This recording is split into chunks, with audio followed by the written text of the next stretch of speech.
So we're starting off with a few things going wrong, which is perfectly on point for a topic of podcasting because what the tech, our guest, Max Brandstetter, put on a video that was all blown out, and then we're messing with the settings and he thought it was good, and then he's now different. And we got Sardar here and we got Brianna here. So this is the pre-show before the actual show starts, and there are always pre-shows. There's the time in which you take with your guests and you set them up, or you get things set and you check the tech, and then you make sure everybody's on the same page, and then you go live. So in the hopes of having a real and realistic behind the scenes look at podcasting, there is much to be done before things are edited. And if you do it right, you don't need editing. And if you're really crazy, you don't edit at all because podcasting can just be a live experience. Well, Max, it looks like your camera has been somewhat stabilized, although it looks still a little blown out by your window. Have you thought of closing the windows a little bit? Did you do that? Yeah, believe it or not, that is actually closed. So it's gonna get You know it's what, gonna Max? change. The sun is almost over our building, so it's Okay. gonna change soon. But Okay. now I'm just very holy. I don't know. You've got this orb, an aura of light that's going on behind you.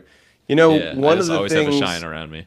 one of the things we could probably dip in a little bit today would be lighting and Sure. camera setup, and the rabbit hole goes deep on a different ways. But best practices usually share that you should have the light in front of you. And if you find that you are blown out, whether it's a Zoom or a special podcast call, with the natural light is the best. And if you could have natural light in front of you, it's even better. So depending on your room setup, you just might have to move some furniture, Max.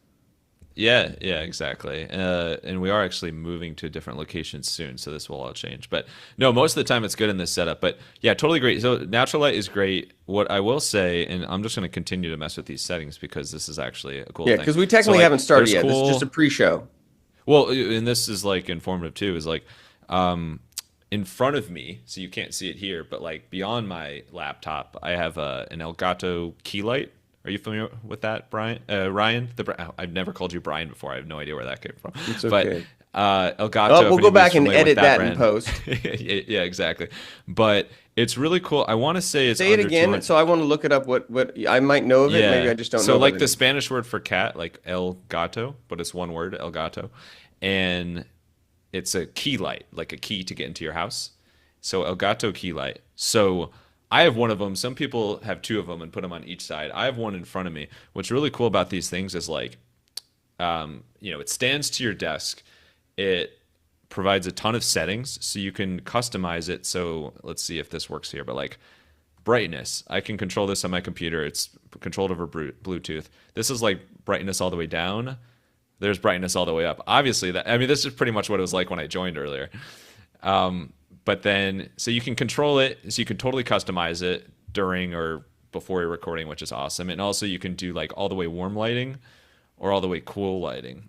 And so it's a pretty nifty tool. So anyway, so that's like my go-to lighting as of now in front of me. Obviously it's crazy lighting behind me right now, but that's, Now, I'm just Max, a I'll shiny see guy. your Elgato light and I'll raise you by two because I have three lights in front of me. I have one on the side, one on the side, one in front, and I have the window, which is a little to the side. So if I open up those windows, I have a little bit more light on this one that's to my side over here. And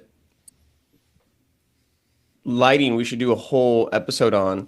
But there's the frequency of the light, and then there's the sort of strength of the light. And something I learned from a friend a long time ago, which I probably should verify, and we can look it up. But 3,600, what is it, megahertz, or whatever the wavelength is? Oh, my settings say it. It's kilohertz, I want to say. Kilohertz or Or something? K. Yeah, it So, says yeah. K. Yeah, so 3,600 is the most similar to natural lighting. And so that's where I always rock. So set yours to Oh, that, interesting. 3,600. So this is 3,600. And Okay. then also, it probably depends what your brightness is too. So like I can put brightness more natural. Yes. That's pretty natural. It's Yeah, not so tough, if you but I so can- if you turn the yeah. brightness down, but you get 3,600, that's a good little mixture. All right, Max, now that you're kind of set up, you still have that that holy aura. Are Yeah, we're just you gonna ready to ignore start the that. show? Yeah, of course, of So, course. so before any type of show, I'll literally do this. I'll just check in, make sure everybody's good. It's also good to do a little sound check. So I was just on a live radio show yesterday, and they had a technician. Sometimes they have a technician in there, and you always have to be prepared for a phrase to give you a good chance of checking audio.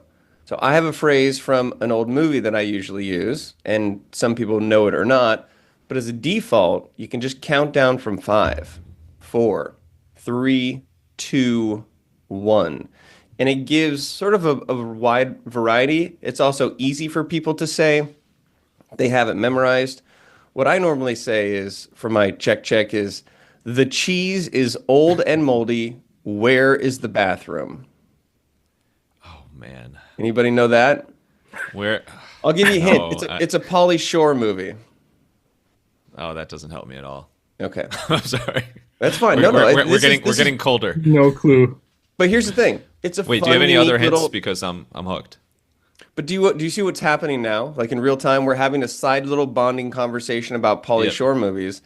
And if I wanted, and if this was a new guest and it was somebody who I really was excited about building a good relationship for before we go live, I'll be like, but seriously, are you a Pauly Shore fan?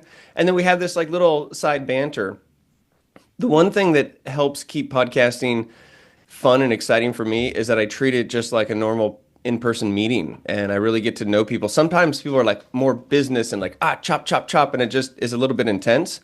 And so this time beforehand, I'll usually prep and basically say this is what our goals are. I personally don't prepare questions and we can talk about different strategies and this just comes with experience over time. But I would basically say, all right, Max, so our goal here today, we've got, let's say at this point, about 50 minutes. And our audience, which is important for you to know, are UCI undergraduate students. Some might be alumni, some might be PhD students, masters. But these are early stage entrepreneurs or artists who want to explore, writers who want to learn about voice acting. Like it just really could be a range of students. But some of the things that I find are the most challenging is how people start, right? What is that minimum viable podcast? MVP, that's a new thing. MVP, minimum viable podcast. Then the second is really just about sourcing guests and processes and procedures. And then the third one, which really ends up, I think, being the thing that sinks the ship, is the time it takes to produce and then publish. So I think if we hit those three things, a lot can come out from it. And I was able to bring on two guests, Sardar, who actually is one that can be helping hands-on and getting them. He's super inspiring and gets people to like push past their fears. He's got this background in media, but he's also there and has been helping students set up. So just from a perspective of training the trainers so that somebody who watches this also can help other students. And then we've got Brianna here, who I'm excited to have her perspective. And we've met a couple times and there's all different degrees in between. So with that being said, Max, do you have any questions? Uh, yes. What is the name of that Pauly Shore movie? Yo. Well, see, now here I'm going to enact something else. So I've gained just a little bit of fun, sort of like fun connection. And so what I would say in a real life situation, I'd be like, that is great. And I'm going to tell you as soon as we blast through an awesome show. Right. Yep. There you go. The In king of the speaking, teas. it's actually called an open loop, which is really a good strategy. So imagine I'll be like, all right, Max, I'm going to give you the three best pieces of advice ever. Number one, number two. All right, let's get going. And you're like, wait, what happened to number three? But like, you can't stop me because I'm going. And then at the Right. very end, I'll be like, oh, and Max, you want to know that third tip? You're like, yeah. Number three. Oh, it's got open loop, closed loop in speaking. You can still do it in podcasting. You can tell this guy's been on a stage or two. But no, well, We're thank all you. on the stage. Yeah, If you yeah, speak exactly. in public, then you are a public speaker. It's a scientific fact that you cannot argue either. Maybe you talk real fast. Maybe you talk slow. Brianna, maybe you have a high-pitched voice. Sardar, maybe it is low. Maybe, Max, you have melody with everything you say. Or maybe it's just your facial tone that gives it all away. Mic I drop. yeah. If you want the gift of gab, I've got a gift for you. Okay. It's for, anyways, we're not doing that, but Yeah. yeah, No, no, I think we just did. No, we well, haven't thank you even so much. started the show yet. So Yeah. technically, this is all bonus. Although I This did is record it. yeah, I mean, bravo. But no, thank you, Ryan and Sardar and Brianna, and then anybody else who's tuning into this. It's Wait, but are always you ready to go? You special haven't to given us we haven't yeah, even started the show yet. yeah, yeah. Okay, ready? This was the And start. here's the Oh, thing go I ahead. always tell people, if you misspeak or say something that you didn't mean to, or you want to just do it again, just take a pause. Because that way in the editing room, we can see it really easy. So I want you to speak as though this is live. Do not have fear. And if you need to re-speak, then just make that pause clear.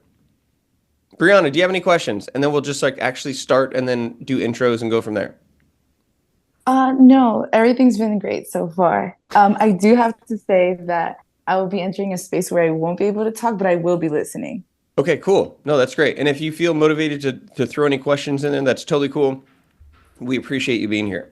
Thank you This so is much. this is where I also would say, make sure you have your water handy, or now's the time to take a little sip.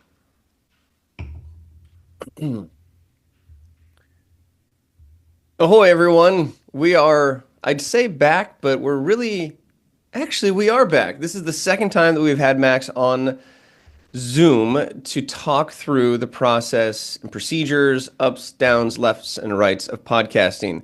You can think of him as the Instapot of podcasting because he's got fast, reliable service, and once that thing's heated up, he can just crank them out. But we got to figure out how to get stuff into the pot, and that is what we're trying to do here today. So we have another special guest, Sardar, and we have another special guest, Brianna.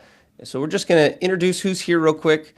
And the purpose of this is to get an inside, behind the scenes look, answering some real pursing questions about how we can get you past, actually get you started and then past 7 episodes. Now, I heard a statistic back in 2015, my first really exposure to what a podcast was. Pat Flynn, who is a now famous podcaster, was giving this workshop at Social Media Marketing World. And what I just listened to, and he said, look, something like 90% of podcasts don't make it past 7 episodes. And I don't know what that stat is today, and we should probably verify it, but 2015, that was the case. I think it's probably still pretty close. And I thought to myself at that moment, I'm like, I can get past 7 episodes. And so I tell students, like, just get past 7 episodes. It'll really give you a taste of what it's like. But you got to start, you got to keep throwing them up, and there are a lot of challenges along the way. Max, welcome to the show. Sardar, Brianna, let's just do quick intros, and then we're going to jump in. Awesome. Well, thank you so much, Ryan. And actually, behind the scenes here, Ryan is actually the wise person who helped me come up with that term, the Instapot of podcasting, as part of his 313 process. So come full circle here. Really On cool. my But on another podcast live. yeah, exactly. So we've collaborated a ton in the past with his podcast and partnered on other podcasts, and he's been on my podcast and all sorts of things. But long story short, I am the founder and podcast producer of Max Podcasting, which is a full podcast production business. Officially launched that in 2020, and it's been my full time thing for years now. So it's I'm very much entrenched in the podcast space, and then I also host the Wild Business Growth podcast, where I interview entrepreneurs. Yeah, including Ryan Foland, and that comes out every Wednesday, and we're up to over 300 episodes now. So that's a once a week thing. So I know the hosting side and the producing side very well now, and really excited to speak to everybody today. Sardar, you're up. That's amazing. Thank you, Ryan and Max. And it is my pleasure to be here today. And I am a grad scholar, and that's Fandle, by the way. She said hi. And yeah, so do you want to say hi? Okay, she wants to say that, yeah, I got a piece of action. Say hi. And What an intro. she's a grad scholar in training, and She's a WAG scholar. yeah. And yeah, and I'm also a PhD student at the Palmer School of Business at UCI, and yeah, that's about me. Brianna, are you in a spot where you can just say hi and tell us a little bit about your project?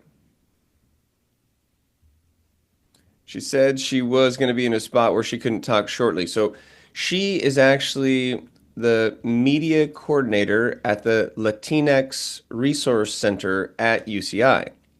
She started 3 years ago there. In addition to being a student, she was an intern or volunteer and then an intern, and she's taken over a really cool project, which is to create a podcast for the Latinx Resource Center at UCI. And she wants to record on location so people can become more familiar with the area, has a lot of fun ideas. She's got a media background and has worked with the Switcher and things in high school. And so I had a chance to learn more, and it sounds like a really cool project. It's just one of an example of so many that we see, whether it's for Scholastic or for a new business or for marketing or just learning how to use new equipment. So Max, let's talk about these three sections today. I'm going to say them out loud, and then we'll work through them in an even amount of time. Number one, I think, is just really about starting. And then I think number two was about getting guests and that operational side. And then the third part is actually producing and publishing. So if that seems like a good framework, you've worked with so many people, you've seen them start. What are some of the threads that are working? What are some of the pitfalls that happen? And then we'll continue to dive in for a little bit here as we explore. Yeah, that's perfect. And actually, I think you teed it off even before that with that stat, which I don't know the latest stat ever, but I'm going to look up I'm going to look up yeah. So as a placeholder, we'll say it's a crazy high number of new podcasts don't make it past 7 episodes, and the reason that is true is because podcasts are inherently like way more time consuming and way more effort than you'd think before you get started. So it's like, you're so excited at the start, there's all this energy. And then once you start doing it, especially if you're trying to start doing everything yourself, you kind of hit with the wall of, oh my God, I'm not going to be able to sustain this. Like I'm a full-time student, or I have a full-time job, or I have a family, it's like this is just impossible. So actually that's kind of the nugget behind the scenes of like why I started podcast production business in the first place, is because I realized that, hey, like we can help save other entrepreneurs and podcasters a lot of time here. So that's kind of, it all goes back to that time and frustration there. Now, and real quick, I do have, well, this is based on ChatGPT, which has a source as a reference. And ChatGPT, who's joining us here, says, it's commonly cited that a significant number of podcasts don't publish past their 7th episode. While exact figures vary, some estimate and suggest that as many as 44% of podcasters stop creating after their 3rd episode. This phenomenon is known as pod fade. Yes, heard that, and you might need to trademark that ChatGPT voice. That's pretty good. I'm picturing OpenAI commercial starring Ryan here. Yeah, that's a scary version of the Ginger GPT. yeah, exactly. But all right, so the first bucket of the 3 here. So how do you start a podcast? So you mentioned help many aspiring podcasters do this, and sometimes it goes really quick. Sometimes it takes a bit of months or even years to actually get it together. It depends. But I think the main thing I always like to start with, and that you should get in order if you want to start a podcast, is like, why are you starting it? Like, think through your goals. Like, what's the point of doing this in the first place? Like, if you just want to talk, kind of vent or talk into the mic and not really turn it into anything, that's totally cool. Like, if you want to keep it a hobby, but you should also think about like, what's the main what do I want to talk about? What is the target audience that I'm speaking to? Like, what's the point of this? And for many people, especially, B2B businesses, it could be from the networking standpoint of like connecting with potential new clients or potential people to do business with, or just other thought leaders in the space. It could be on that thought leadership note. It could be establishing yourself as more of a thought leader and building your personal brand in the industry. There could be some other like very specific goals to it. Like maybe you are launching a new product and you want to do a podcast specific on that new product. So there's plenty of ways to do it, or you want to expose the Latinx Resource Center, or you want to create a community of people who go to the gym because you're creating an app of people who go to the gym, or maybe you have things that you want to express. We have a student who's created a podcast that really stemmed from some of the mental health challenges that she had,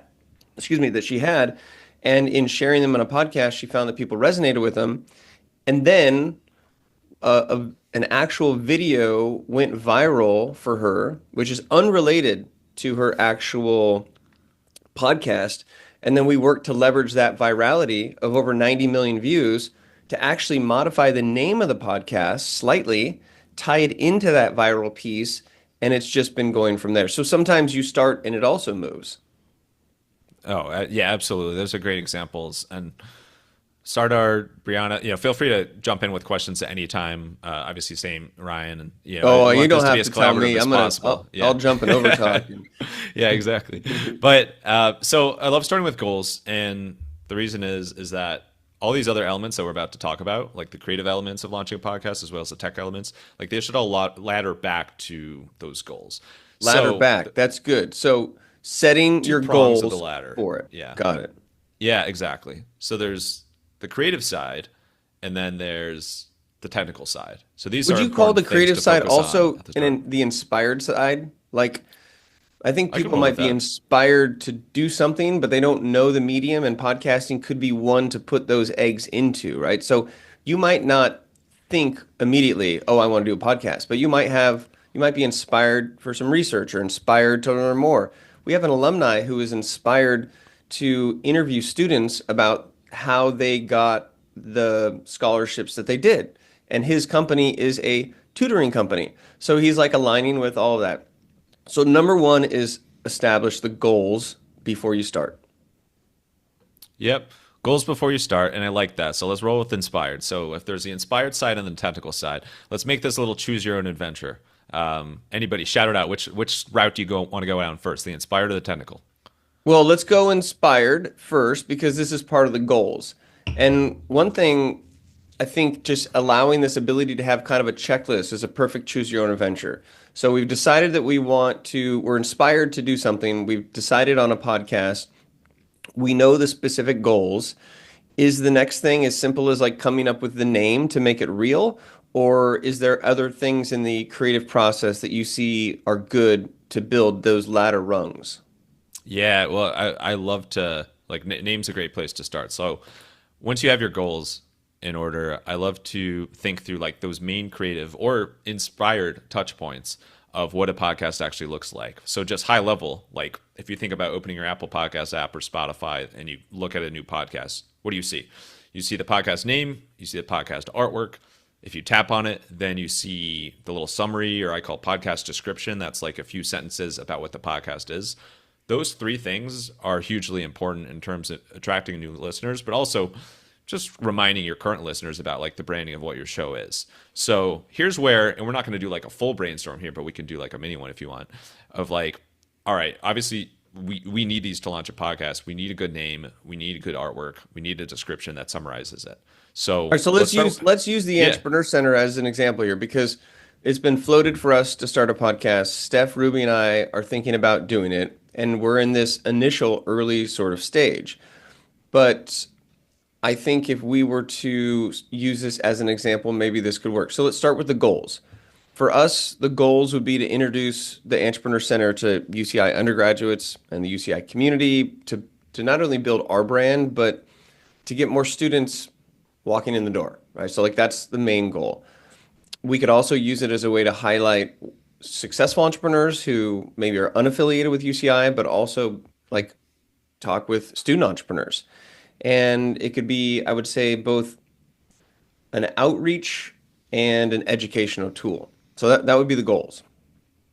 Okay, perfect. Yeah, I love this. Live case study. So Entrepreneur Center as an example. So those are the goals. When you think about name, and actually let's talk name and artwork at the same time first, because name and artwork, it's kind of the same sort of qualities same sort of elements that are important for each of those. You need it to be super clear what the podcast is about just from looking at it. So if somebody just sees the name or they just see the artwork, they should have a good idea about what the podcast is about. So if it was the Entrepreneur podcast, it probably is not going to resonate because people don't make, or if we want to get specific, right? But it matters. Well, it could be, you could say that, all right, this is clearly about the Entrepreneur Center. Like the name entrepreneur should be in the name, but what else could we add to the name? So it could be entrepreneurs. Now that really rolls off the tongue, but like you can add other terms there to to add more color to it. But we in have addition, we have played with, and we have a course that we've developed, and we call it the Anteater to Entrepreneur. Ooh, okay. Well, that could Right? be. So I'm picturing some really exciting artwork there. You could do a lot with the zot. But Zot Pod Zot Zot Pod Zot Pod Zot Pod. Zodpod, yeah, something like that. Now there's a growing trend. It used to be at the start, and I'm guilty of this, but it used to be at the start you had to put podcast in the name. You don't need to do that anymore. It's actually kind of a turnoff for a lot of people. So that's something to consider. But anyway, with the name and artwork, you want it to be clear about what it is. You also want it to be eye-popping or thumb-stopping, whichever way you want to think about it. So the name, if it's like a kind of a play on words or just something intriguing, that's like, ooh, that's kind of clever name. So that's a plus. And then artwork, you want it to like really jump out, but then you don't want it to be too busy because these are often viewed as like a 1-inch square on people's iPhones or whatever they're using. So you need it to be simple. And then the other elements for artwork is just like have the podcast name. If you want, have the name of who hosts it. And in this case, it would be the logo of the Entrepreneur Center. And then just some like subtle background design elements that hint to the vibes of the podcast. So it could be the Anteater. It could be some sort of inspiring, like almost like a chemist potions or like an R&D or entrepreneurship imagery, things like that. So like that's how you want to start thinking about name and artwork. Specific to name, like I usually recommend like coming up with a list of like 10 different podcast names and start from there, and then take a day or two and then look at it fresh and then see which ones jump out the best. The other thing is you just want to do a quick search on Apple Podcasts as well as online for are any of these names taken already. One, for legal purposes, but two, you don't want people to have trouble finding your show. So make sure your name is distinct enough as well. And we could use Ryan's silhouette with the hat here. Yeah, so what I was thinking, so Max was talking and he was talking about the logo and the image and all these things, and we recently produced these I am an entrepreneur hat. And so it just came to me for a second, like, what if, and this is how all of these is just framework for you to break and bust through, right? You need to know the systems and the boundaries and best practices. But for example, what if our logo on the icon was this blue hat to some extent? And as a perk of coming to the show, we would give you an I am an entrepreneur hat. And so, you could like have a photo or both people on Zoom, if you're doing on Zoom or in person, maybe we could even ship them a hat beforehand. If it's like, really like somebody who's a large, well-known entrepreneur, and then maybe somebody who's not as well. But you could take something, a swag. I know somebody who sent me a hippopotamus after a show that they did. And it could be kind of a iconic sort of thing that could be associated with it. Yeah. And so Max, I mean, you literally, there's the podcast, and maybe this will bridge to we'll close up on this first section of starting, because I think we're ready. But the creative way of connecting with your guests before, during, and after is huge when it comes to business, because we're creating this content. It is a lot of work, but it can definitely turn into inbound business. So just to recap, Max, here, to start, you need to have your podcast goals, a clear podcast name, podcast artwork that can be seen as a 1x1 with all the correct dimensions, a podcast description that's going to outline the goals for people. And I know that from a technical standpoint, you've got music that you might need to license, and your episode format and structure, how everything is sort of set up. But do those final things fit into this category, or do we move that into the next category? Yeah, no, I think that totally works. I think the only other things on the technical side, and anybody feel free to reach out to me after for equipment recommendations, but most important thing is a microphone now with so many podcasts moving to video as well. A good camera, like usually one that's better than your native webcam to your laptop, is great as well. And then, as we know very well from this session, lighting is very important. So there's a lot you can do, and even like behind me here, there's some little floodlights that can add a little bit of extra color. You can go as crazy as you want with it, but those things from the tech side are key. And then finally, high level, like you need a third-party RSS host. So I know Ryan and I have used Libsyn. There's also Buzzsprout's very popular. what that is basically you create an account. It's basically the online storage for your podcast. And then once you get your podcast set up there, it also spits it out to Apple Podcasts and Spotify. It could even spit out audio versions to YouTube, and then you want to get YouTube set up as well. So like you want that on the technical side as well, and then we can talk editing software and all that. Okay, we're gonna dive into both of those, I think, in this next section. Yeah. If we're just looking here at the starting, I'd want to remind people who have access to the Entrepreneur Center, if you're an undergraduate, and we actually allow faculty or staff, and as long as it's not bumping an undergraduate out of that spot, we're really trying to accommodate. And we've developed a full-on podcast room with all of the equipment that you need, including the top-notch microphones, a Rodecaster Pro 2. We have 4 HD 4K cameras. We've got an ATEM Mini Pro. We've got an ATEM. We've got all of these different things, even a mobile setup with a Zoom H4 that you can plug things into. And I think that it's exciting, but it's also overwhelming and sometimes like, wow. So I want to just also say, like, you can just use your cell phone if you're starting. Okay, your minimum viable podcast could be a cell phone that's capturing both people. You could even spend $22 just to get a little tiny mic that you plug into your iPhone, and then you have video and audio, of which then it could be that minimum viable podcast. And again, it's okay to have a few episodes in the beginning, and we'll talk about how you should launch with 3, but just get a few of them down because you're just trying to get past 7. You're trying to get past it. Nobody's going to care one way or the other. It's just a matter of getting them up on the board. So from a minimal, yes. So they have a podcast room that they can come into and produce, but I really want to make sure people feel comfortable outside of this. We have a student, Atlas, who not only likes to be on location, but then knows that he wants to be mobile with it. So we've got this as a setup. And one thing that I do want to spend a little time diving into is the difference between an audio-only podcast, which is the easiest version, because you don't even need an iPhone. You just need a recorder. It could be your cell phone, strategically placed, and you could be anywhere. But when the video component is added, it really adds to complexity. But we know that they want the visual because that's part of it. Like Brianna wants to do this with video.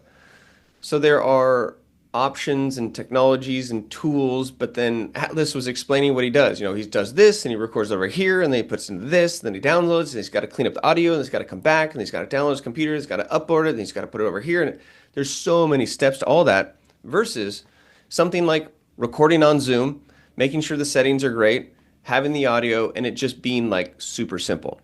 So that is kind of also something I want to share because Brianna, for her, this is a podcast, but it's going to be a video podcast on YouTube, teased out on other platforms, versus somebody who might be doing just audio, which the production, it's like sort of the dynamics of the production can be very basic and still have a very high output and things like that. So maybe your just thoughts on that, because podcasting is now bridging to this visual world.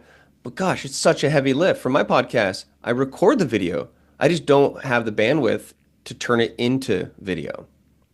Yeah, that's a very good point. And I think like in the spirit of minimum viable product, I think it's in general a good business advice too that hey, like it's okay. The first work of no one is going to be their best work, right? So it's absolutely fine to just go out there, like even make a mess just to learn how to do stuff, and then we can work on making it a better product in terms of like maybe adding more equipment, etc. But I think like at first a lot of people have that starting anxiety, and that stops them from even starting or like maybe not going past the first few episodes. So like this concept of minimum viable product, I think it's super important. Minimum viable podcast. Yes, true. Yeah, I think that's spot on. Real quick, I want to get both your perspective, Ryan and Sardar. Just you personally, if you're tuning into a podcast, are you more likely to listen or watch it?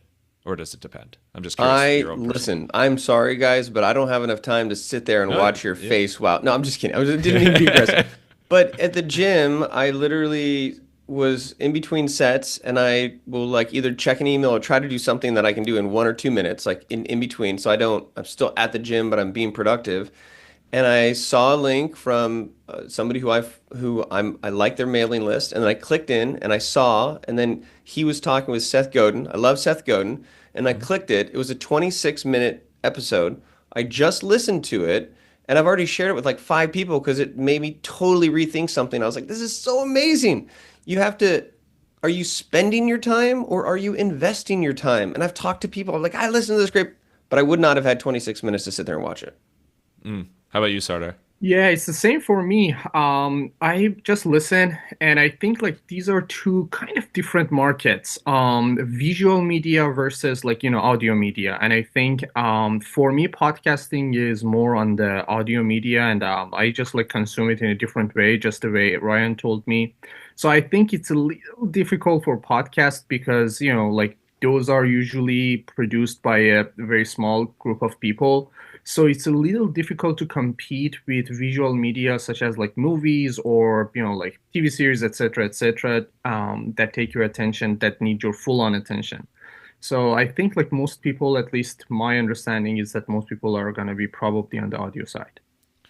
Awesome, thank you. Well, I appreciate the mini focus group here.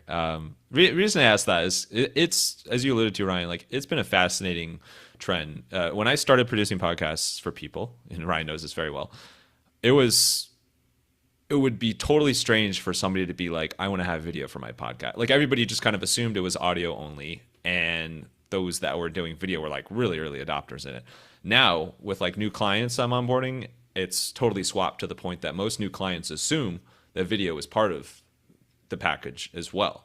And it's more rare to come across somebody who only thinks audio when they're producing a podcast. So that's been a fascinating trend. And I, like you two, how I fell in love with podcasting is the ability to like listen to these amazing stories at any time you want, anywhere you want, while you're doing something else. Like I would be doing the dishes or at the gym or something. The fact that, these experts, or Seth Godin, for example, I love Seth Godin interviews. Seth Godin's in your ear. Have you interviewed him yet? Like that's amazing. No, no, he's a dream. Okay, he did get back to me over email one time, and he said, "Sorry, Max, can't do it." But I appreciate it that he did get back. So because I think I'm going to hit him up after this last one, and I would have been like, "Hey, my buddy Max, Yeah. But when I get him, I'll if you send get him him on, way. point in my direction after. All yeah, right. exactly. No, he's a legend. But anyway, so fell in love with the audio side of it. I still think just the nature of you can be doing something else while you have this awesome content. Like audio is not going to go anywhere. It's always going to be a mainstay. What's changed now is that there's a growing number of people as well that if there is a video version, they're going to go to the video version instead of the audio version, or depending on their, the setting. Sometimes they'll watch video, sometimes they'll tune to audio. My brother-in-law, for example, who actually lives in Irvine, so small world, he asked me about my podcast like a year or two ago. He's just like, are you ever going to release the videos? And I'm like, yeah, probably at some point, but I hadn't gotten there yet. Now I'm releasing every week. And he's like, and I'm like, why would you prefer video? He's like, yeah, like I'll always, like I'd much rather watch a video than listen to it. So there's a lot of people in his case and the younger generation as well. Probably many of your students are more likely to watch a podcast than listen traditionally, or they'll just do both. So anyway, video's a huge consideration. Real quick on that. There are also different ways of slicing it. So to Sardar's point of just starting, you could come into the center, you could do the podcast recording, or you do it over Zoom, you do the podcast recording, or you do it live, you do the podcast recording, and when you're done, you've already talked for 30 or 40 minutes, you've got a good vibe, and then you'd be like, hey, you give them a heads up beforehand. We're just going to do a quick 5-minute like highlight recap video afterwards. So as a baseline, like then you set it up, you're like, hey, I'm here with this person, and we just had a great podcast, definitely need to check it out. I mean, I just want to highlight the top 3 things.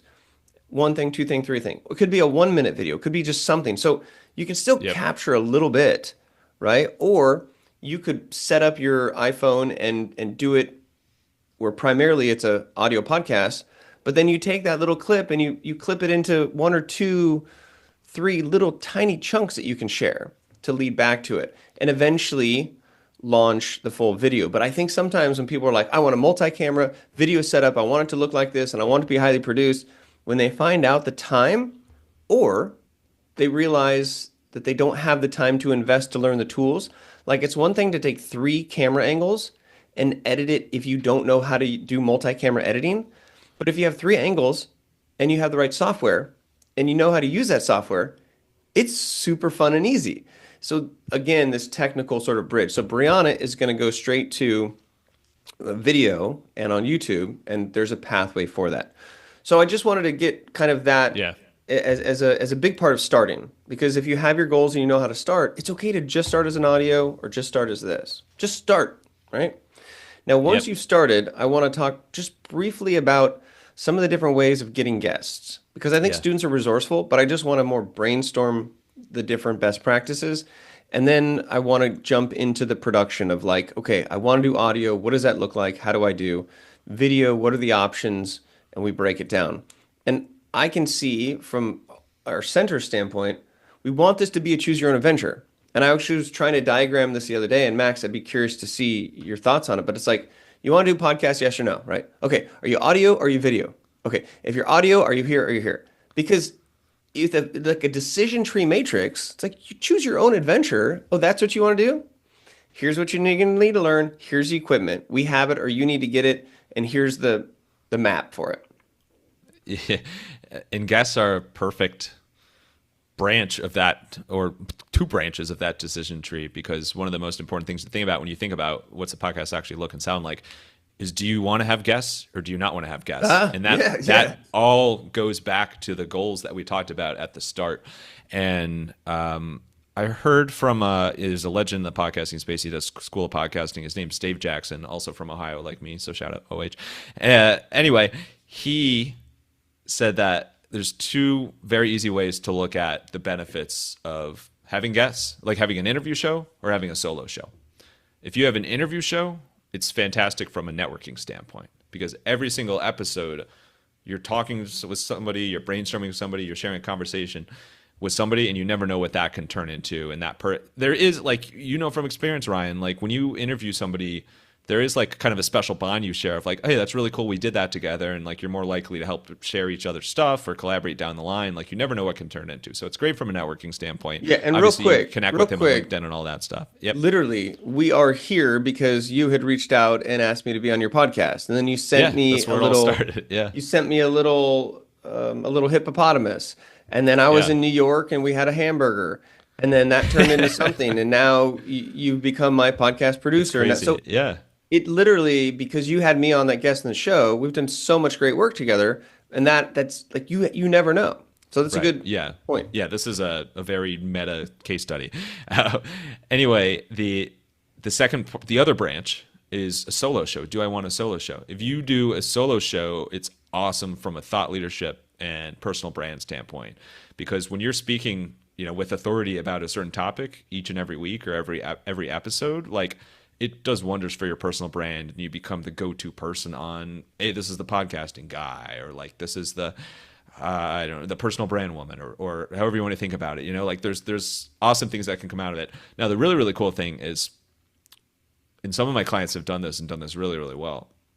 Some take like an alternating approach where they'll interview somebody one week and then they'll do a solo episode the next week. And they structure it a little bit differently. Like the interviews are typically around 45 minutes or so. The solo ones are under 10 minutes. And from that standpoint, you can kind of hit both of those, the thought leadership and the networking goals there. So those are really important to think about. Now, I think for the purposes of sourcing guests, obviously that's only relevant if you do the interview route, which, I mean, I never do solo episodes myself. Like I always do interview episodes, and I'm a huge fan of that. So I think the biggest question, one of the most common questions I get as a podcast host is, how do you find your guests? And we could do a whole separate hour on that. But I think high level, what helps a lot overall is Wait. Could we do a whole separate thing on that at another time? We could do it. Yes. Because my goal is to set up some of these standardized videos of just like along the way, the decision tree matrix. All right. But I think two things that really help with actually reaching out and securing guests for your podcast is, can you give us three at least? Two feels like you're cheating us. I know you're the 313 guy. All right, well, let me think of the third one as I say these first two. Okay. So the first one is being extremely organized. So obviously organization helps with a ton of things in life, but I think like I have a Google Sheet, like a Google Doc that I started when I started my podcast, and literally every time I'm reaching out to guests, which I'm going to do it later today as well, I have a list of like potential guests on there that I want to reach out to, and I make note of like when I reached out to them, their email if I did it that way, or which, by the way, the most effective way I've seen recently, it isn't reaching out on social media anymore. It's like going to their personal site or their company site and like going through either their email they have listed there or their inquiry form, or if it's a big company, their press and media contact email, because that's actually, they pay attention to that stuff. So that's changed. It used to be all over social media. Anyway, it's all about organizing. So keep that list and keep it updated. Hold on, that's a crazy tip. And like in my own mind, I'm just feeling sort of bad about myself. No. Because maybe I'm not as organized. And so, for example, with Good Jibes, there's like 6 or 7 people that I'm pinging and repinging, but it's through email. And I literally need to make a list for me to make it easier to follow up. Yeah, it helps. And also, this is something that I hadn't been doing really well until the past couple of years. Like when I spoke at Podcast Movement, people asked like, do you have a system for following up with guests? And I'm like, or potential guests. I'm like, I don't. I should really do that. So if like you make note of the date that you reached out, sometimes you won't hear back, or like somebody can't do it at that time. But if you reach out a year later or something, that could be somebody on your dream guest list that is like, now is a better time for them. So make sure when you're reaching out to guests, do some people that you've reached out and hadn't heard a yes from before too. Obviously, don't go crazy spamming anybody. But real quick, I'll add in there's a pipeline. Like, don't think that everybody you ask is going to be able to do it. I just landed Arshay Cooper, and he wasn't available for like 3 months on the calendar. I was like, totally fine. Like, I'll just wait for you. So having a pipeline, actually having a list of who you might want to, because let's say you get to episode 4 and they're like, now you're stressing about finding somebody, versus it's better to invite them and have their expectations. Hey, I'm booked up this month, but what do you think about next month? If you ask me to book like 2 or 3 months out, my calendar's like wide open. Right. Yeah, exactly. And I always say the only time podcasting gets really stressful is when you like need to find a guest for that next week, and you're like, oh man, I really dropped the ball. Like, I like to be 1 to 2 months ahead as far as recorded interviews, to have that lineup there. It makes everything much smoother. So if the first part for guests is like staying organized with it, the second part, which that flows into, is keeping that curiosity. So like I have a notes app. I have many random notes apps notes on my phone in the notes app, where I just kind of jot down all things I brainstorm. And one is strictly on guests. And anytime I come across, whether it's on TV or most of the time it's like from friend, a family member talking about a really cool brand or a founder or something like that, or I see it in the news somewhere. If I think, I would love to interview them, I make a note on my notes app. And if you have like a Google Drive app, you can just add it directly to your Google Sheet that I talked about as well. That's have you messed with for me, it's just easier to shoot. Have you messed with Notebook LM yet? No, I have not. I've heard I've heard some examples of it. It is very impressive. It's scary, but me personally as a listener, like I want to listen to real people. So no. It does. So Notebook LM has. Oh, you're talking about the other elements of it. Yeah. Yeah. I mean, everything else that you can still use. It's just, anyways. Yeah. So a lot of people use this approach, like Notes app. A lot of people use that with, traditionally like writing blogs or writing newsletters or social media content, like same sort of strategy, but just apply it to guests. It's much easier to have a running list of potential guests based when ideas come in than to just sit there and be like, man, I need to reach out to 20 people today. Where do I start? So that's the second tip. And then the third part is being consistent with reaching out to guests, meaning like, at the start, maybe you say, all right, every Friday before lunch, I'm going to reach out to 5 potential guests. And that's what I do every single Friday. And I did that for years until I got crazy busy with my podcast business. And then I'm like, you know what actually works better for me now is like, I'll reach out to guests like once a month. But when I do that, I carve out, half a day, and I'll spend that time reaching out to 30 or 40 guests, So do whatever works best for your schedule, but I think either way, like find that cadence and then be consistent with it. So you got the organization, you got curiosity, and then you got consistency. And now Mr. Foland is happy because that is 3. Yes. Let's use the rest of our time here to discuss some of like the basics and even general understanding of the audio component side to it, the video side component to it. How would you approach this? Because there are so many different platforms. There are so many different tools. Now there's an AI this, now there's an AI that. But at the end of the day, like it could just be done on a phone or on Zoom or something super simple. But then there's Riverside.fm, and then is it best to have it in 4K? And then like all these things. So Right. I'm curious to sort of think through and just explain how does let's just talk audio for a few minutes and then we'll bridge into video. Would that make sense, or that would Yeah. be make most sense? Yeah. So I kind of liken the analogy to a website where the website has to be hosted somewhere. It has to store the data, and that's where this hosting is.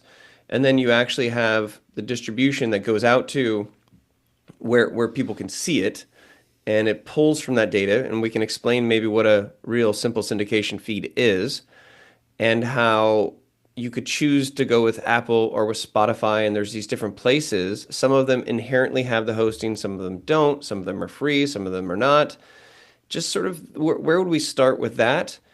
Because whatever we talk with video, it's going to be different because you don't have a video podcast that's distributed, right? So the video is Right. really a separate component, and I always try to say there's audio and video. And so you either have an audio podcast, and then if you add video to it, then you have two.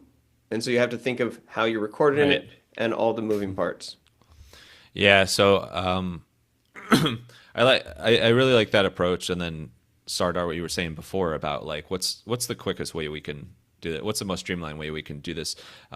With new podcasters who like are kind of in that boat of like, all right, I don't want to get too caught up in the tech side of things. Like I just want to get this recorded and maybe some light editing and get it out there. Like I always recommend starting with Zoom because especially since 2020, like everybody's familiar with Zoom now, and recording a podcast on Zoom like we're doing right now is really not that different than having a Zoom meeting.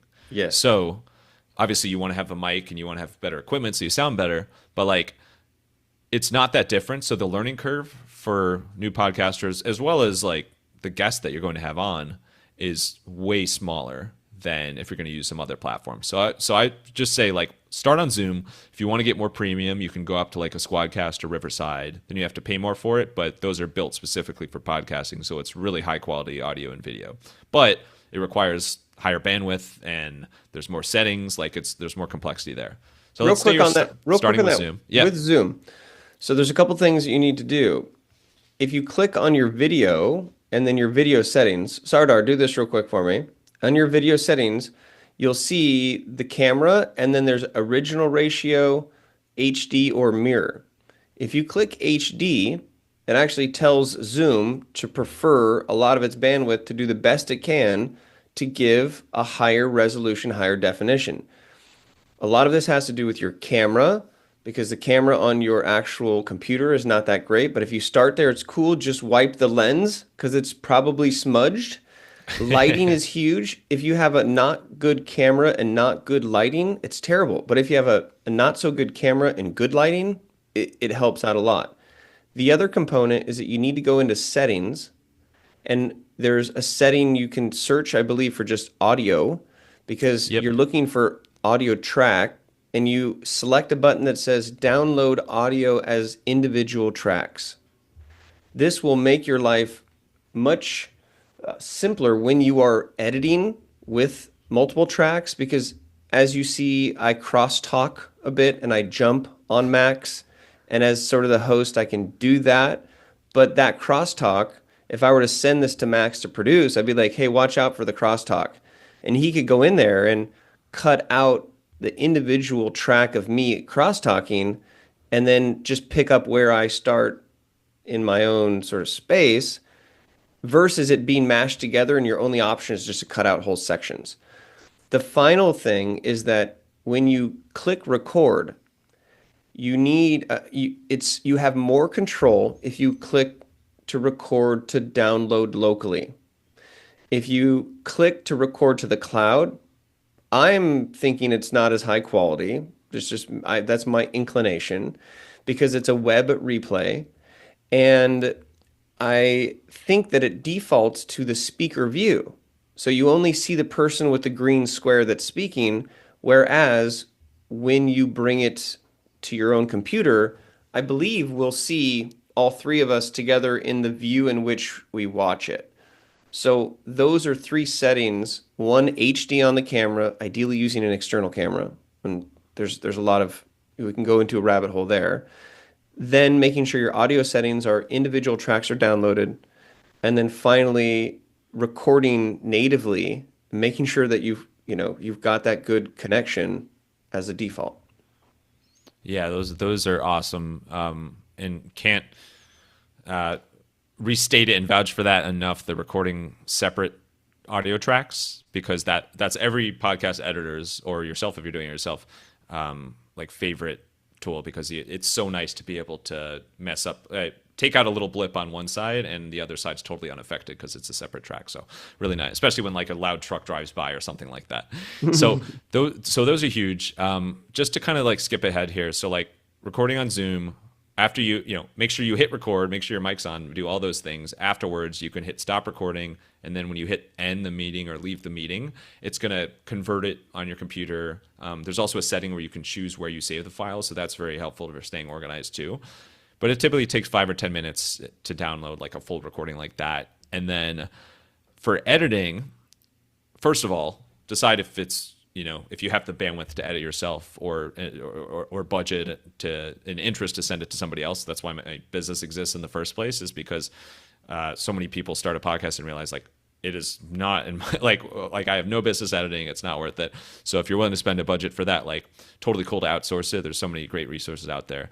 And real quick, you might, if you're a student, you might be able to use a micro internship to hire another student to do that for you.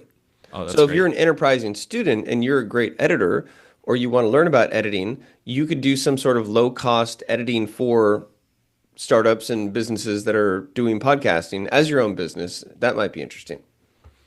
And I'll only add here, yeah, even if you hire somebody to edit, you should learn to edit, because it's really not that hard. Adobe Audition, super simple stuff. It might seem weird, but once you get it, then you're like, oh, so that you can give good notes. Usually I'll give Max good notes because I'll be taking notes. Max, watch out for the crosstalk here, a little bit here. Oh, this section, you can probably clean it up and then get rid of that other one. But it allows you to have agency and actually understand what they're doing and give them better direction. And in a pinch, you can still just edit it yourself. But maybe you're too busy. Maybe it's midterms or finals or all that kind of stuff. And real quick, time check here, Ryan, Sardar, Brianna. Do we have a couple minutes, or is this a hard stop? Totally cool. I've got either a way. couple Like, minutes. happy to do this another time. Yeah, I've got a couple minutes. I mean, let's just try to wrap this up. I think we should end with some video. I mean, I think we could finish in less than 10. Yeah. And this actually, so editing flows, speaking of workflow, editing flows perfectly into what's next, because if you are doing the editing yourself, as everybody should to some degree, as Ryan said, there's two programs that I definitely recommend. And let me put an asterisk on Audition. I just don't have the Adobe Audition suite, but if you have, I don't know, does UCI have that as part of the package or something? Students used to have free access to it, but if they need access, they can still come to us so we can try to help them. Okay. All right. Well, high level, it's very similar to my favorite traditional audio editing software, which is Audacity. And that one, it's free to download. It's been around forever. It's very quick learning curve, and it's exactly what you think, like what you might think an old school sound editing platform looks like, where it's like you literally see the waveform. Like same thing with Audition. It's like you see on those, but you see the waveform. It's pretty bare bones interface. You can cut, you can change the volume effect, you can do noise reduction to take out background noise. So there's a lot of great things. Like for vast majority of the podcast, or for vast majority of podcasts out there, you're not going to need anything more than that. So Audacity is great. Feel free to reach out to me after. Like I have tons of tips on Audacity. And the other thing that's growing in popularity and is awesome as well, and this one is awesome for video as well, is Descript, I think it's pronounced. It looks like Descript. Yeah. They bought Squadcast, that other recording platform, sometime last year. But what's really cool about Descript, I'm going to enunciate the D, is that in addition to having like the waveform option, it's actually text-based. So once you get it uploaded into Descript, you see, like, it creates the transcript, and then you can actually edit. If you're like prefer to edit by text based as opposed to editing the waveform, doing it that way, then you can edit the actual words that are there, and it like makes cuts to the audio. So really, really cool technology. I think for so many first time podcast editors, it's really appealing because it's easier to use in that sense, and you can, like Control F or Command F and find different keyword. It's easy to bounce around. The thing that is like a big watch out with Descript is that you might think, oh, we'll delete this extra the here, and then it's going to be a clean cut out of it.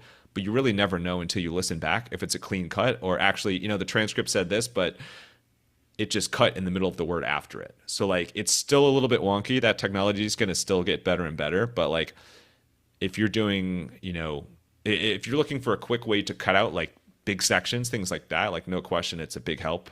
And I have some clients that prefer to like go through their own episode on Descript first now, and then send me like the cut down version that they've kind of signed off on beforehand, and then I can take the rest of that into Audacity. So I think Audacity and Descript are big tools that are great now. And then Descript you can edit video there too as well. So like, it's awesome for pulling out video clips, and I've been experimenting that with more and more for my episodes, but also client episodes as well, as pulling, which now everything's vertical video clips. It's a great tool for that.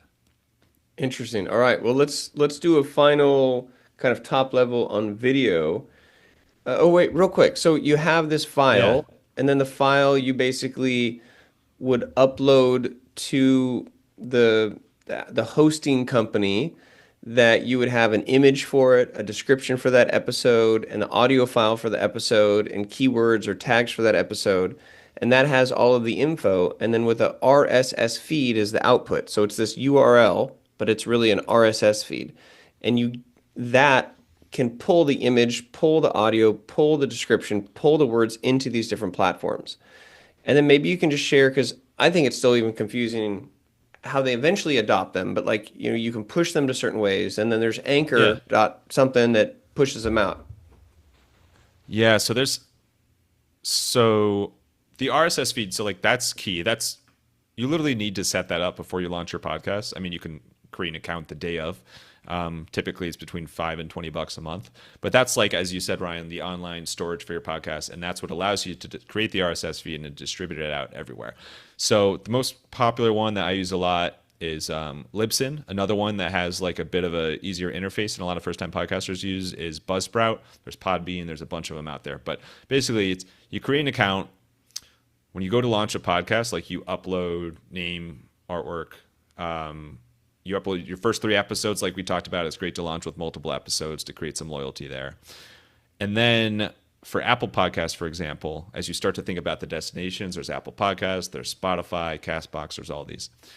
For Apple Podcasts, you just need to do one more level of verification where you need to sign in with an Apple ID and share that RSS feed into Apple. And then that's what allows you to submit your podcast to Apple for approval. Now, they say give them like 2 weeks to approve it, but most of the time it's within a day or two that they're like, all right, this is fine. That's what you need to do to launch on Apple. Spotify, it's really straightforward. You basically just, in Libsyn, for example, just check the box saying, hey, this podcast is from the United States on Spotify. Boom, you're good on Spotify. So you basically set up the destinations in that Libsyn or Buzzsprout, and then after you initially launch, let's say you're releasing a new episode every Wednesday, which is what I do for mine. Every Wednesday or Tuesday night, if you prefer, you upload that next episode, have the title, the description, put it all there, and then go hit publish. And then within usually half an hour or so, bam, it's going to be live on Apple Podcasts. It's going to be live on Spotify. It's going to be live on Amazon Music, like all these different places. And so it makes it really easy going forward. It's kind of like the backbone of how it gets spit out everywhere. The only wrinkle is YouTube, because YouTube's like you said, Ryan, I kind of think of it as like the 2 layers of a podcast. For YouTube, the video, it's best to just, if you are posting video, just upload that separately to YouTube. And if you're not posting it, the actual video episodes, Libsyn, Buzzsprout, you can spit out the audio version onto YouTube, so it's still on YouTube. It'll just have like your cover artwork instead of a full video. So really important to have that RSS feed, and you want to be in so many different destinations because people always have their preferred destination. Like I'm a huge fan of listening on Spotify, but Apple Podcasts is still like widely, the majority of listeners across the world. So, and YouTube as a listening and viewing place is growing like crazy from a podcast standpoint. And SEO goes a lot farther there, obviously, with Google. So it's great to be in as many places as possible because everybody's got their preferences. It's a lot to think about, but it's funny how we started off about how it's so simple, and then it just gets a little bit more and more complex. But there's just the audio podcast, which is technically a podcast. Max, is there a word for a video podcast? Is it a vlogcast? It's a podcast. Okay. Now it's a like a lot of people now when they think podcast, like that could mean video podcast too. It used to be people wanted to say vodcast, but it's podcasts are adding video. So for the resource that you've got at the Entrepreneur Center, you can walk in with nothing and use the tools and things we have to do an audio podcast and a video podcast. You can use your phone as a minimum viable podcast for the video component.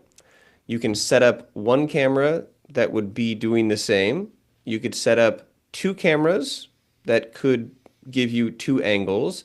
You could set up 3 cameras. You could even set up 4 cameras. You basically have 2 options. You either download all the footage independently, upload it all onto a computer system, and use a software to edit multi-tracks, or we can teach you how to use an ATEM Mini Pro, which is a video switcher. There's audio mixers and there's video switchers. And when you record through an audio mixer, multi-channels go into one output, and that output can go into the camera and feed the audio so that you have the audio into the video. But if you have more than one camera, that doesn't work. So you patch multiple cameras into the switcher, and then the switcher you can do as your own producer. Oh, I'm talking, I'm going to hit this button. They're talking, I'm going to hit this button. We both are talking, we're going to hit this button. Or you can have a show producer who sits there and hits the angles and cameras accordingly. You have a little visual to see what the angles are, kind of like a live broadcast. Go on to camera 1, 2, zoom in. But it's set up, and with the ATEM, it chops it in real time, so the output is an MP4 that's edited, that has the crisp audio. You have the audio already from the mixer, so you can do your podcast with the audio, and you have the finalized MP4. You just slap on your intro and outro and commercials if you want, and then it can go right to YouTube. So we have the tools, but it can be as simple as starting with the phone, moving to a single camera, experimenting with multi-camera, learning how to multi-camera edit, or learning how to get a team member or yourself to help switch in real time. And I continue to encourage the students, as Sardar mentioned, just like try it, play with it, figure it out. I'm, almost a decade into this, and I'm still learning, and there's still new things. And as Max says, well, it used to be that way, and now it's this way. So there's constantly, like any industry, things are changing and trending, and you have a chance of being right on the front of it. Your podcast could literally just be you live streaming on Instagram every week at a certain time. Download that video, pull the audio, and then put it up, right? So you can choose an individual platform to be your podcasting platform. But the goal is to just figure out what your goals are, and then figure out the name, figure out the show structure, describe it, figure the systems that you want to do, and the timeline in which you want to explore more and more technology. And then we haven't even talked about it, but there's a whole monetization to all of this. You can get show sponsors. You can have guests pay to be on. You can, there's so much. And we just don't want it to be intimidating. And there are people for years who have figured this out by themselves, and so can you. But with help from Max and with support from Sardar and from what we're able to provide at the center, we know you can do it. And that's it. So just start, right? That's where you start. So Max, those are my final words. Anything that you'd like to say? And then Sardar, we're going to let you wrap it up, and we're going to challenge you to close it down like the end of a real podcast. All right, Max, final thoughts.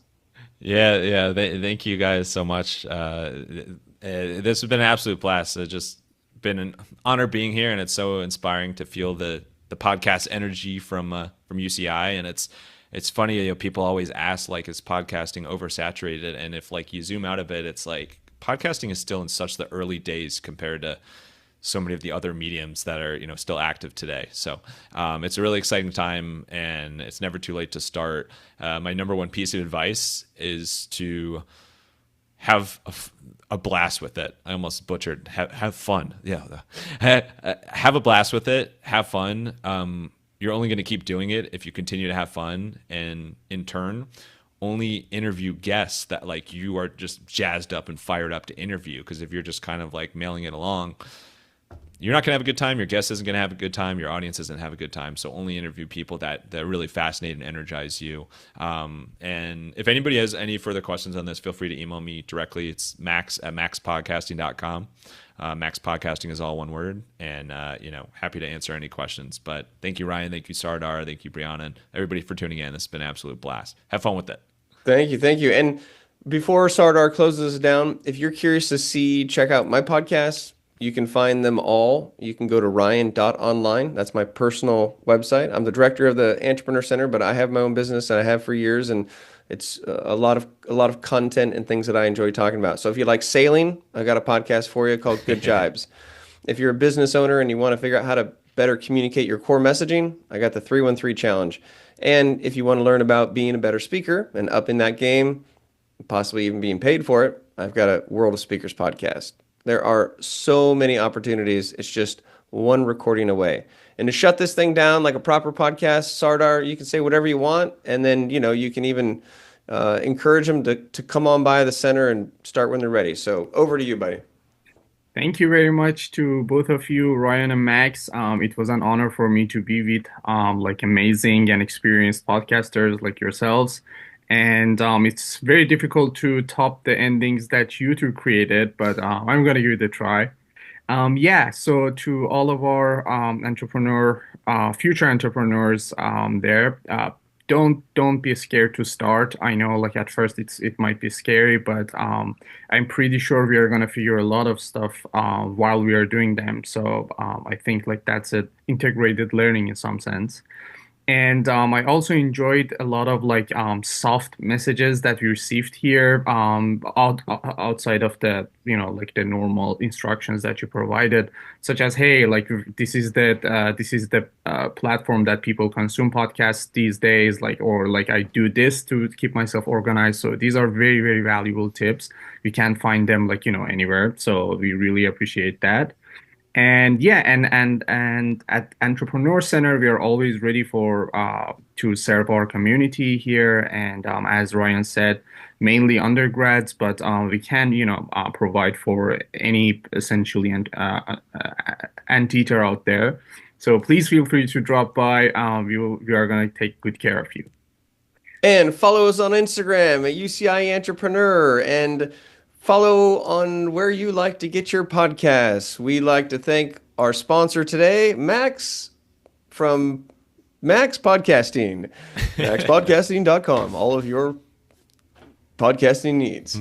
That's our slogan. That's our slogan. And then I would normally cut it down here, and then we say, hey, that's a great show. And then I'd have a screenshot, but I've got that screenshot ready to go. So Max, I'm not sure if you know how to Zot.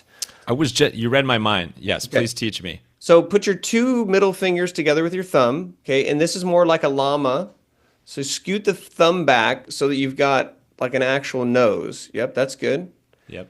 Good. And then you get it geared and you get it up. By the way, this is a dislocated pinky from football in high school, so that's why it's not all the way straight. Oh, okay, good. Like one slanted ear. That's good. We appreciate that. All right, on the count of 3, 1, 2, 3. And then I just did it. Now, if you want to get awesome. Now, Ryan, if you want to get crazy, give us the name of that movie? What's up? Oh, good point, Sardar. The movie? Well, I'm going to do a GIF.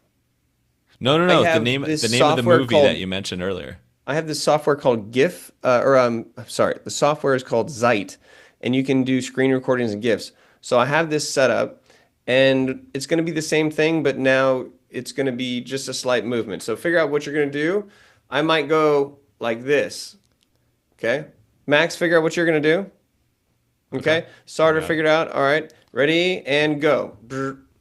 mm, mm, mm. All right, I finished it.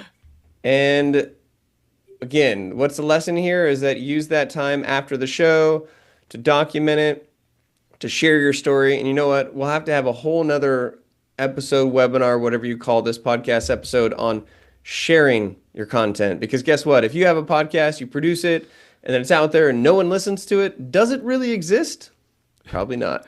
Hey, if you get enjoyment out of it, yes. But a lot of people have other aspirations too. So, yes. Well, Ryan, I'm not sure if you heard Sardar, the Pauly Shore movie. Oh, yes. The Pauly Shore movie. It's, gosh, you know what? For me, does this movie even exist? I think it might be the Was it bread caveman or one. butter quote? No, the cheese is old and moldy. Where is the bathroom? I think it's the one where the caveman. Encino Man. Man. Ah. Yes, Encino Wow. Man. The cheese is old and moldy. Where's the bathroom? That's like what the caveman learns basically from all of his exposure, and it's very awkward. But Encino Man, that's a classic. Oh my God. And thank you, Sardar, for bringing that full loop. That's it. We're out of here. Gentlemen, it's been a pleasure. Thanks for Brianna for joining us. And that is a wrap.